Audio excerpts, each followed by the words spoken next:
खरब जति केन्द्रकै बजेट छ।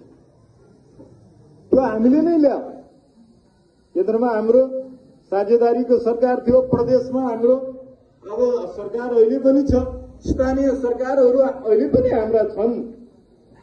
जति पनि बजेट यहाँ आएको छ त्यो हाम्रै नेतृत्वमा आएको छ। अरू मानिसहरूले कोही निवेदन दिएको पनि चाहिँ मलाई थाहा छैन।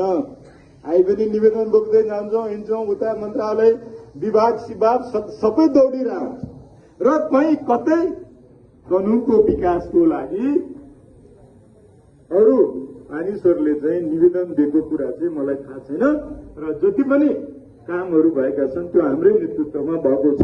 अहिले बुद्ध सिंह मार्गको कुरा छ। वास्तवमा शहीद बुद्ध सिंह मार्ग 18 सालको क्रान्तिको हाम्रो शहीद त्यो बेला चाहिँ तपाईँको भरतपुरमा जो संघर्ष समिति थियो त्यो संघर्ष समितिको सहसचिवको जिम्मेदारी चाहिँ त्यो बेलाको चाहिँ हाम्रो बुद्ध सिंह शहीद बुद्ध सिंहले निर्वाह गर्नुभएको रहेछ र बन्दीपुर चाहिँ क्याप्चर गरिसके पछाडिको चाहिँ दोस्रो एटेम्पमा उहाँ चाहिँ यता गाउँबाट आउँदै हुनुहुँदो रहेछ र दोस्रो एटेम्पमा चाहिँ यता बजारमा चाहिँ आजभोलि जस्तो संचारको चाहिँ सुविधा थिएन।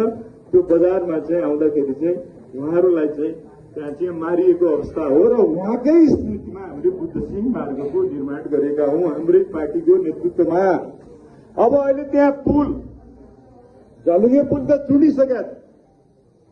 त्यो चाहिँ गत 2 वर्ष अगाडिको पार्टीले त्यो चुडिसकेको पुललाई मर्मत गराउने काम पनि मेरो पहलमा चाहिँ मैले गराएँ र अहिले मोटेबुल पुलको पनि कुरा छ। त्यसको अलि डिजाइनमा चाहिँ अब हाइट चाहिँ एकदम कम, त्यसको चाहिँ अलिक थोरै कम भयो। अघिल्लो 50 वर्ष पछाडि आएको ठुलो बाढीले त्यसको अलिकति हाइट बढाएर फेरि डिजाइन गरेर चाहिँ त्यसलाई अगाडि बढाउने काममा चाहिँ हामीहरू लागिरहेछौँ। त्यहाँ टेक्निकल समस्या के रहेछ भने ठेकेदारले डिजाइन सहितको ठेक्का परेको हुनाले ठेकेदार भन्ने पैसा थप्देऊ, मन्त्रालय भन्ने तिम्रो चाहिँ त्यो चाहिँ के अरे डिजाइन सहितको ठेक्का हो, हामी थप्दैनौँ भन्ने द्वन्द्व थियो। त्यसलाई अब राष्ट्रपति रामचन्द्र दाई हामीहरू सबै लाएर सल्भ गरेर डिजाइन पास गरेर चाहिँ अब नयाँ डिजाइनमा चाहिँ पुल निर्माणको काम चाहिँ अगाडि बढिरहेको अवस्था छ। अहिले त्यहाँ पिचको लागि पनि काम पैसा छुटिएको छ, अहिले केही पैसा त्यहाँ काम पनि भइरहेछ र त्यो बुद्ध सिंह मार्गको पिच र चाहिँ तपाईँको चाहिँ पुल बनाउने पनि जिम्मेदारी पनि हामी पुरा गर्छौँ भन्ने कुरा पनि मैले राख्न चाहेँ। र अब त्यसले गर्दाखेरि म त खालि प्रतिनिधि पात्र मात्रै हो यो निर्वाचन। तपाईँहरू सबै चुनाव लड्या हो, म त अगाडि देखिएको मात्रै हो। मेरो अगाडि त रूप चिन्ह छ, माथि नेपाली कांग्रेसको झण्डा छ। त यो निर्वाचन यो भनेको के भने पार्टी प्रणालीमा एक्लै मान्छे चुनाव लड्दैन।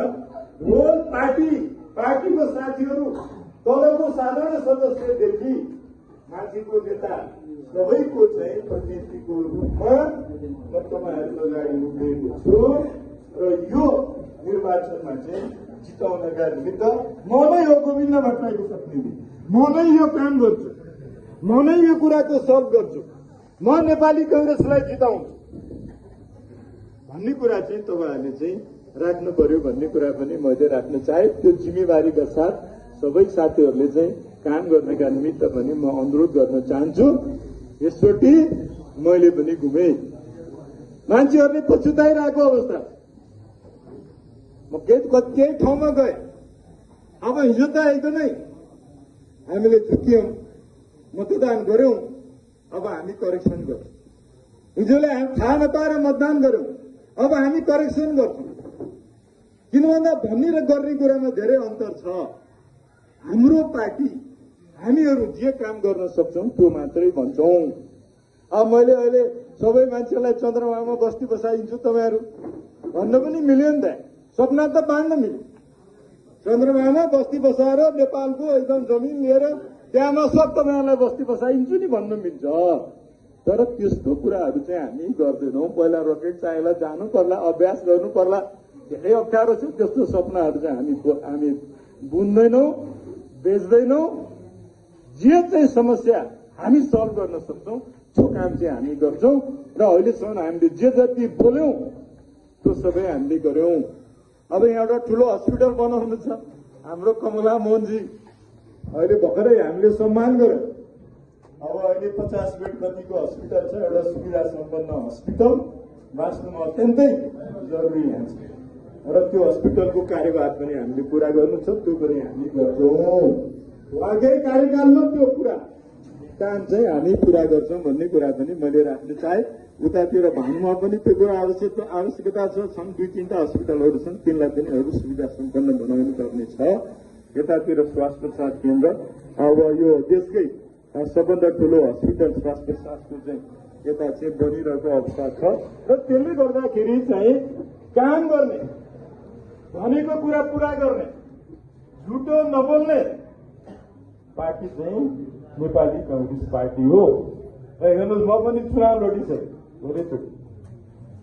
अब म त यसचोटि त मैले जित्नै पर्यो, मलाई धेरै चुनाव लड्ने रुचि पनि छैन।